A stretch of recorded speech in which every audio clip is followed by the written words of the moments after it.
Welcome back to the Taiwan Outlook. I'm your host, Wu Ruiguo. In this final segment, we'll continue our conversation with Professor Wang Kaocheng, Director of the Graduate Institute of Strategic Studies at the Tamkang University.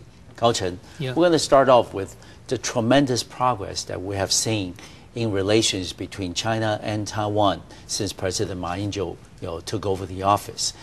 There's been 9 agreements and also 1 joint declaration entered into between the two sides. Certainly the first part, the first year since Ma Ying-jeou took over as president, that the emphasis in cross-strait relations is on the economic normalization of ties. And in the future, of course, President Ma has also said in interviews with other media that if he's re-elected in 2012, he doesn't rule out the possibility of political negotiations in his second term. But from now, 2009, until President Ma Ying-jeou is up for re-election in 2012, how would you think that cross-strait relations will evolve, slowly from economic issues maybe onto more politically sensitive issues, like what we saw earlier this year with the WHO, World Health Assembly breakthrough, when Taiwan, for the first time in 38 years, was able to participate in a UN-affiliated organization as an observer. So how would you think the cross-strait relations will evolve in the interim 2 to 3 years? I think probably basically will continue like the same pattern as did the first year, because economic issue, there's a lot still to be dealt with, such as the new issue ECFA. And President Ma says that under ECFA we have many things to talk cross-strait. Probably it will take 2 or 3 years. Yes. Also, I think that's true because ECFA is a framework, but there are other many concrete items need to be dealt with. So I think for even from nuclear issues, we still have to a lot to deal with, and also increase the flight frequency because between the two sides. Between two sides, so far the people from Taiwan still complain that the farewell is high, so it's enough, and they want to have more flights across the strait. And also, I would think that even like you said, the political side, probably we will see some other progress because the joining in WHO should not be our only goal.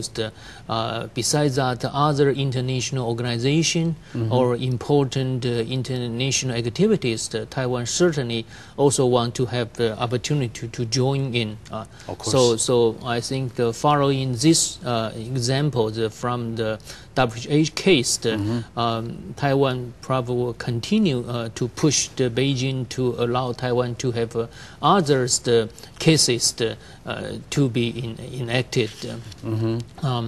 And also, I think like we have seen that also Hu Jintao recently, and the end of last year, also mentioned that the cross-strait, not just economic issue, but other like political or military confidence building measures, even not officially negotiate, but at least can have first staged contact and discussions.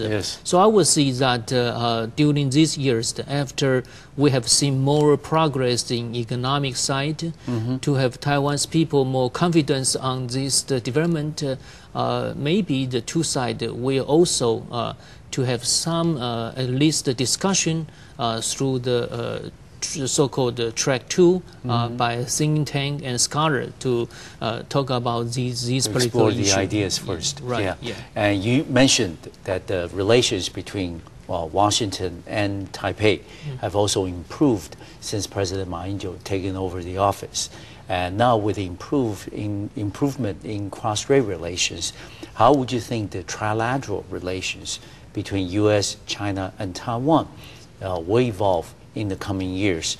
Will issues like if we sign the ECFA with China, will we be able to, because of the closer economic relations with China, be able to secure another economic pact with the U.S.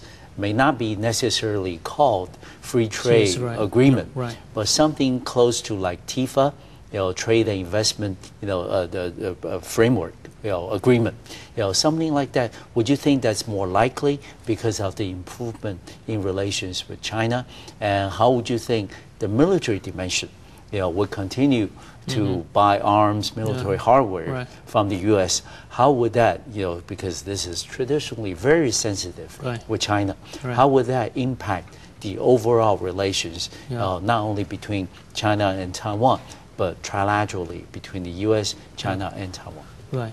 I fully agree with what your evaluation. I think that if the ECFA can be implemented across trade, certainly our economic ties with the U.S.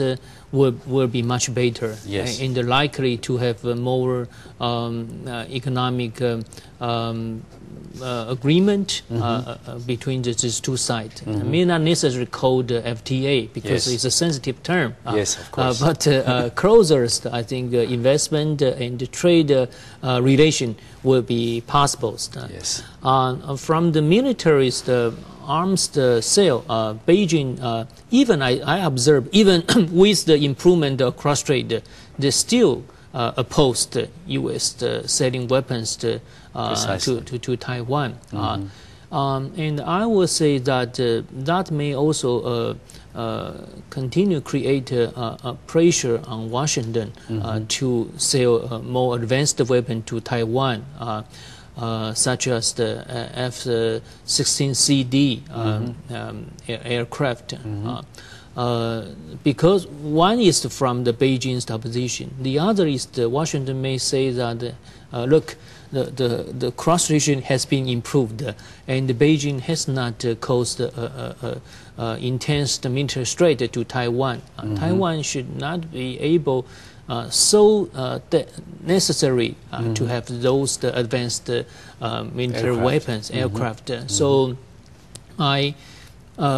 one thing for sure, I think, of course, I think Washington will continue to sell military items or military service to Taiwan. That relation will continue. But if out of that, more than that, more advanced weapons such as submarines or F-16CDs aircraft may not be so possible in the future, I think. And Kaocheng, we have identified the positive developments potentially, between cross-strait relations and also relations in the trilateral framework with the U.S. How about some of the possible negative factors that you have foreseen that could make the relationship, not only with China, between China and Taiwan, but also the trilateral relationship, between the three countries? What are the possible issues that could really derail the current positive, momentum of pushing the relationship forward? From my opinion, I would say I don't see too much. Not too many. Not too many. Not too many. But if there's some, I would say one is that the change within Taiwan's political scene, domestic politics. Domestic politics, you know that certainly so far the DPP still strongly criticized the Mars mainland policies. If in the coming years the DPP gradually revived its political base in Taiwan, that may create obstacles to and constraint to Mars mainland policy. The second one, some people say that the more and more closer relation between Taiwan and China may make Washington a little bit nervous. If the current improvement reaching into the military cooperation side, Washington may increase its concerns, and that might also create some constraint on the cross-strait relations. Okay. Yeah. And finally, for the remainder of the program, Kaocheng, we know that there are many people watching our program around the world who are very concerned about cross-strait relations. How would, all of us as average, citizen, how can we react? What can we anticipate in terms of this continuing, evolving, but very, very important relationship to not only the security and the well-being of Taiwan, but also to the livelihood of all of us who are living in Taiwan or who have friends and relatives who live here in Taiwan? How can we interpret the changes and be better prepared for what lies ahead? Well, I think that most people wanted to have a peaceful life, yes, and a prosperous life. Yeah, good quality life. Quality life. So far, I think the mass policy has already eased the tensions across strait. That means that the less likely to have a war across strait. I think as average people would like to see that happen. Yes. And especially during the current international economic crisis, each country wanted their country can have economic revive quickly. So far, because of the improvement cross-strait, Taiwan has a better chance to see that happens. Okay. I think most people should be able to see that. Yeah. Okay, good. I want to thank Professor Wang Kaocheng, Director of the Graduate Institute of Strategic Studies at Tamkang University, to be our special guest today, and we discuss a lot of issues from U.S. foreign policy all the way down to cross-strait relations. Thank you very much, Kaocheng, for being on the program. We hope to have you back again when we have another set of topics that are in your area of specialty. I'll be delighted to. Okay. Thank you. Thank you for watching. I'll see you next time on MacroView Television. Thank you.